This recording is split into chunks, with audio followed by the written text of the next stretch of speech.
evening. How are you doing? Almost say good morning. I've said that several times. Anybody else say good morning tonight? Yeah, admit it. Okay, thank you. All right, the honest confessed.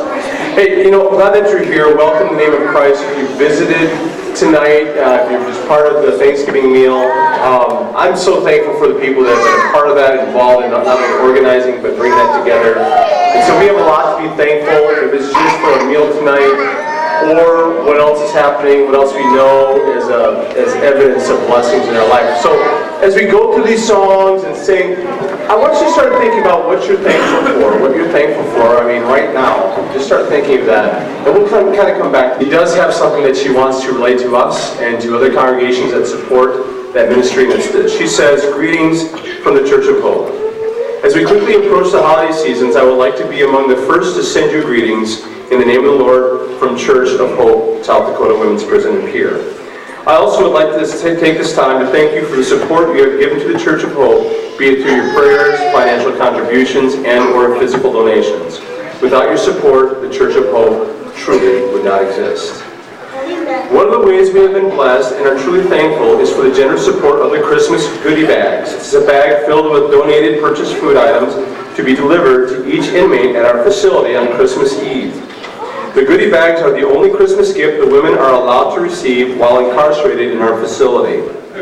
Christmas is a very joyous time of the year as we celebrate the birth of Christ, but for some, especially those that are incarcerated, it can be a very sad and lonely time, being separated from their loved ones and unable to share the joy of Christmas. The goodie bags are one way to bring a little joy into their Christmas season.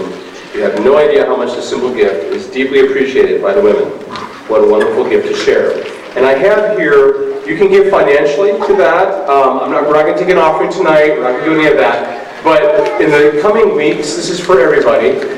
If you want to contribute to that financially, great. But there's also, you can make a goodie bag, and you can buy some of these supplies, and we can send that to the women's prison, to Dr. LaPlante, and she will be more than happy to get that to the right place. I'm going to put this list of items on that back kiosk at the end of the service. But if you want to give financially to that, come see me or Consuelo, she's here, or Cassie Lucas, or other people from the missions committee. So that's the announcement. Oh, absolutely, yeah. Make copies of it. That'd be great. Well, let's come together in a call to worship. Okay. Psalm 100:4-5 says, "Enter his gates with thanksgiving and his courts with praise. Give thanks to him and praise his name. For the Lord is good, and his love endures forever. His faithfulness continues through all generations." Let's stand and let's sing "Great is Thy Faithfulness." And if you're visiting, just reach out into the chair in front of you, and that's number 43, verses 1 and 2. Let's stand together.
sing about how great He is and why He is with How Great Thou Art, verses 1, 3, and 4.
What kind of sermon is Pastor going to give? And will I stay awake after all the turkey? Now listen, I'm not here to speak and to preach tonight. There are other people in our church that have just as important things to say and to share with us. And I want to ask Doug and Denise to come up as, just pray. And, I think they got some things that they'd love to share with us. And I'm so thankful for them being willing to take the time to do this. So can we just kind of, encourage them as they come up?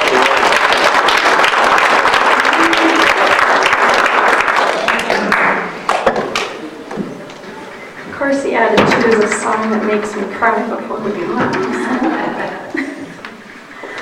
Pastor asked us to come talk to you about what keeps us faithful and how do we stay thankful amid our daily chaos. So hopefully we can answer that question. Our family, for most of you probably do know, don't know, our family consists of one blended son. I have a birth child, Doug's stepson. We have 4 adopted kids, 3 which have a disability, a fetal alcohol syndrome, and 1 with reactive attachment disorder. After a few, 4 adopted pregnancies, we had to come to accept that our children were not in God's plan for us. In high school, I had always prayed for 5 kids. 5 kids by the time I was 25. God answered our prayer, but not quite like we expected. He waited till I was 39. Because of a news report like I saw about foster care, we decided we'd try it. Doug was more excited than I was at the time. Our family on both sides didn't really understand the philosophy of that, so we never really got much support from them at that time. We do now. So we needed to lean on our church family, and we did lots of praying. Taking in foster kids and adopting through the foster care program comes a lot of baggage.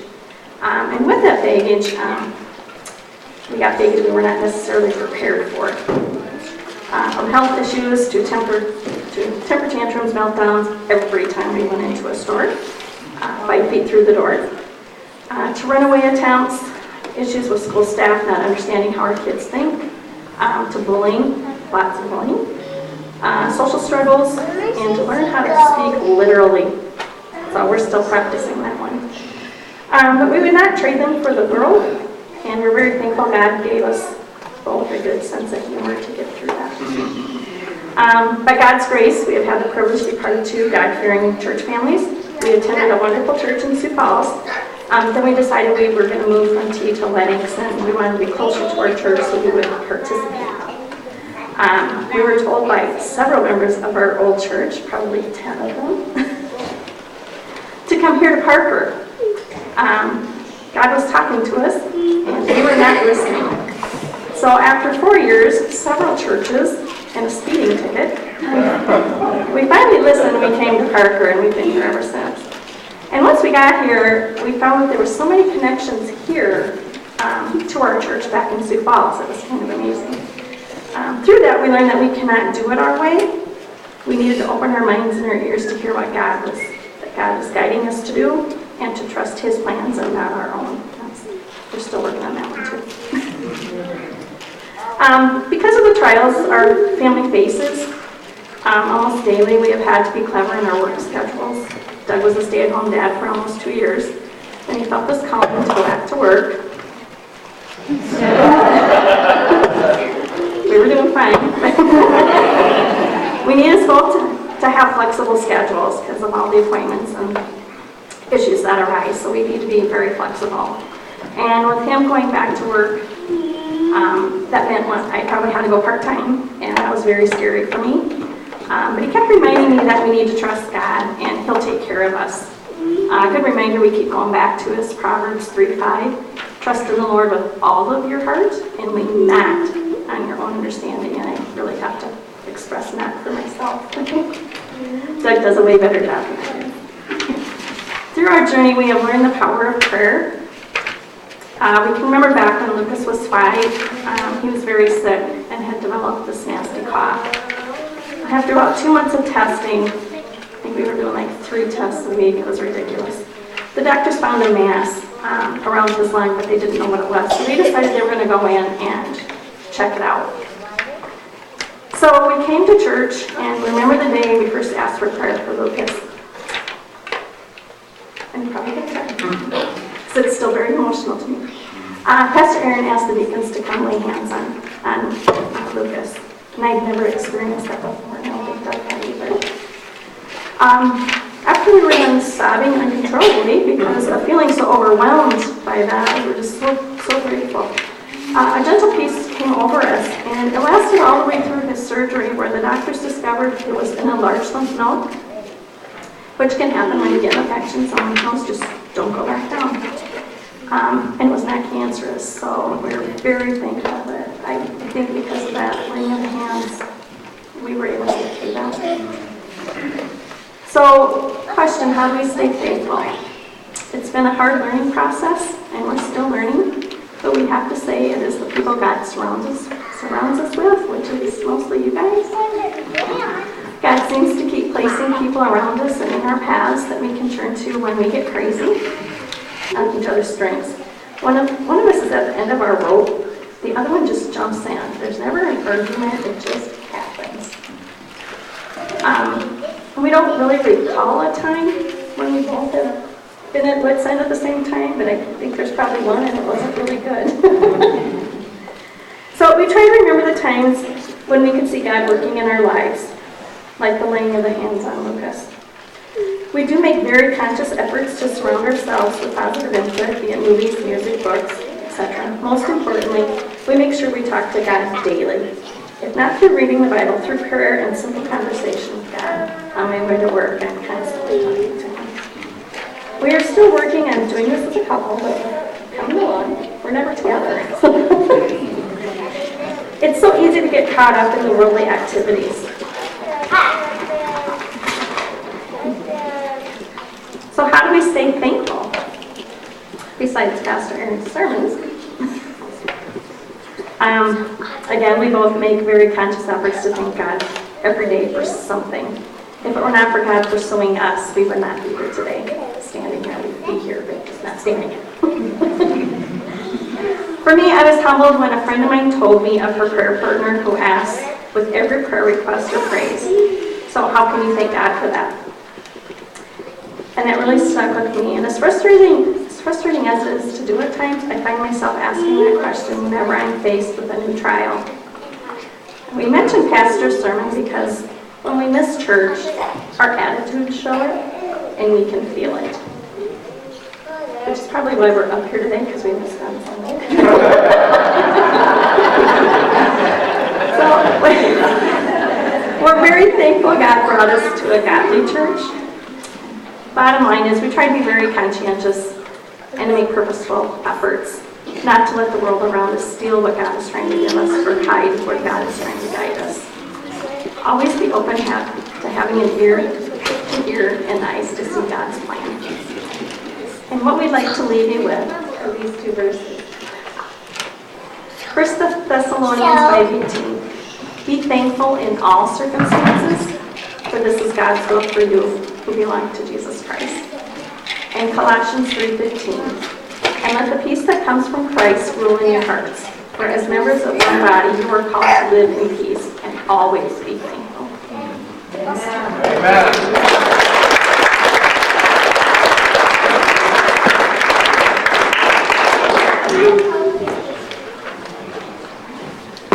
Well, thank you so much for sharing and just giving us a picture of your life and your faithfulness, and we just appreciate. Now, I know Doug and Denise are not the only couple and the only people in this church that are like that. And I just want to encourage you to figure out where do you fit in God's plan? And where are you thankful and where are you being faithful? I really appreciate how much they talked about the church family being important, the people in this church. We're here for that. We're here for each other. And if you're disconnected, listen, we care about you. Reach out and know that there's people that really do care about you. And listen, if anything, I see Brenda nod her head, she'll hug you. Okay, just so you know, she'll hug you. Well, we can stay seated, but as we go into this next song, if you want to grab your hymnal, number 564.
We've done this in church before, and so if you're kind of sitting on your own, you guys, you have to scoot over. I'd like for you to get with a group of like 4, 5, 6 people. So let's just kind of do that, 4, 5, 6 people.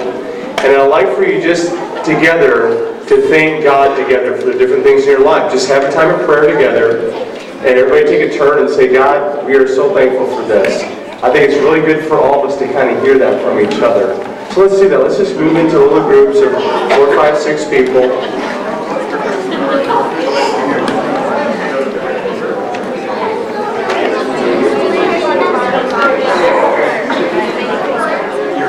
And we'll just take the next several 5 minutes or so and just take time to thank God.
that doesn't count.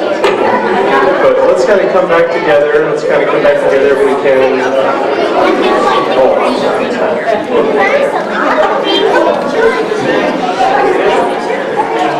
All 10 of you find a seat. Okay, if you can, if you want to grab your hymnals, there's a reading for us to do. There's a reading, number 491.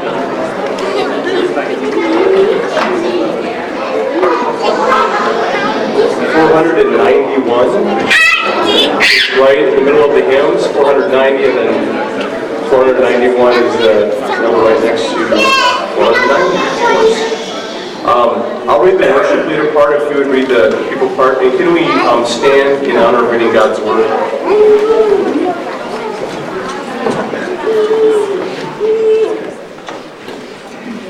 These things I have spoken to you, that in me you may have peace. In the world you have tribulation, but take courage. I have overcome the world. Therefore, I am justified by faith, peace with God, our Lord Jesus Christ. And he came and preached peace to you who were far away, and peace to those who were near. Be anxious for nothing, but in everything by prayer and supplication, with thanksgiving, let your requests be made known to God, and the peace of God, which surpasses all comprehension, shall guard your hearts and your minds in Christ Jesus. Finally, brethren, whatever is true, whatever is honorable, whatever is right, whatever is pure, whatever is lovely, whatever is of good repute, if there is any excellence and if anything worthy of praise, let your mind dwell on these things. The things you have learned and received and heard and seen in me, practice these things, and the God of peace shall be with you. For it was the Father's good pleasure for all the fullness to dwell in him, and through him to reconcile all things to himself, having made peace through the blood of his cross. Through him, I say, whether things on earth or things in heaven. And let the peace of Christ rule in your hearts, to which indeed you are called in one body, and be what? Thankful. Let's finish with our last hymn, number 493. It is well. God does give peace. It is well. It is well. And Del, would you come up and sing with me? Keep going.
anything that happens here in church, whether you're hearing from the Bible or you're singing a song, listen, it comes from a heart that loves the Lord. So you can come in here and just say words, or you can come in here with a heart thankful to God. If you have a heart thankful to God, you can be thankful anytime. Amen? Go in His peace and may Christ walk with you.